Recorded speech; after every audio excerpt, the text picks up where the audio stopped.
Hello everyone, in this video I'm going to give you 6 reasons why I think Crocs might be the best shoes in the world. Now I know that's a huge claim coming from a foot and ankle physio such as myself, but I'm going to take you through my rationale. Just listen through to the end and I'll explain to you why. First of all, number 1, the Crocs are shaped where they splay out around the toe here and stay wide at the forefoot, and that is exactly how our feet are shaped.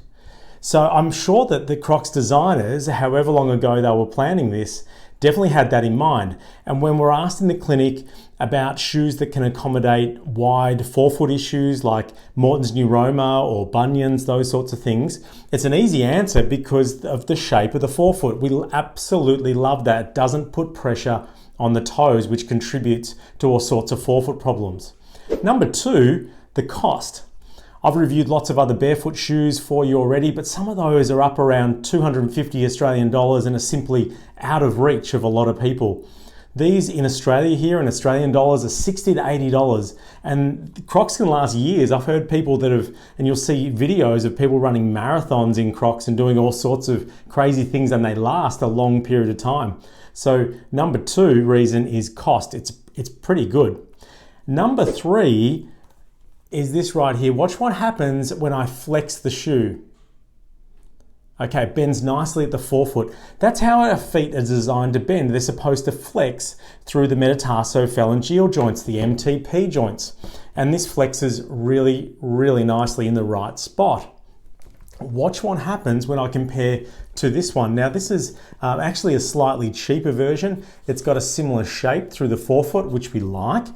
These are a chef's clog actually, which on the surface looks really similar, but watch what happens when I flex this one. I don't know whether you can see how much effort I'm putting in here, but I'm putting in a lot of effort and it doesn't flex very well, as you can see. So I'd much prefer something that flexes really quite nicely, just like this Croc.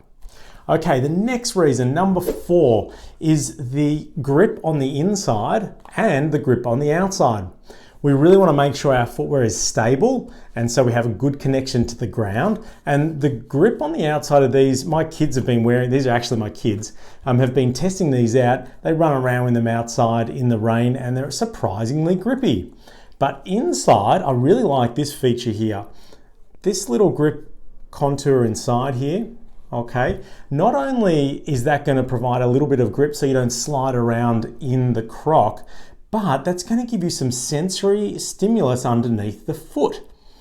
And I'm not sure if you can remember those masseuse sandals from my parents had back in the 70s and 80s, I think. There's some research behind that. We know that if you stimulate the underside of your foot, the proprioception improves, the sensors underneath, there's thousands of nerve endings under there. They get more stimulus and that improves your balance. So Crocs might even improve your balance. So that's another great reason to have this. Now, the next reason, reason number 5, I think I'm up to 5, yeah, is the heel to toe drop. Now, I cut a pair of these open, and what I'm talking about here is measuring how far the heel is above the toes. As a physio, we don't want to have a heel to toe drop that is too high. 10 millimeters is quite common in a lot of shoes. Running shoes are typically around 12. Of course, the higher that is, the less the calf has to stretch and work. Now, I measured these at 6 millimeters, which is pretty good. Others have said that they're actually 8. I couldn't find anything on the Crocs official website as to exactly what the heel to toe drop was, but it's 6 millimeters. That is pretty good. And Crocs also make a 0 drop one, although I haven't seen many of those here in Australia. So the heel to toe drop is a tick of the box for me. It's pretty good at 6 millimeters on my measurement. Now the final reason, and the clues are here, is that these can accommodate toe spaces. I've got my foot here with flamingo feet on now, toe spaces, and watch how, as long as I make sure I don't nick that 5th toe here, they slide into the Crocs really quite nicely. And there's plenty of shape and room in there, even with the toe spaces on. So I get asked on a weekly, maybe daily basis, what shoes can I wear when I'm wearing my toe spaces?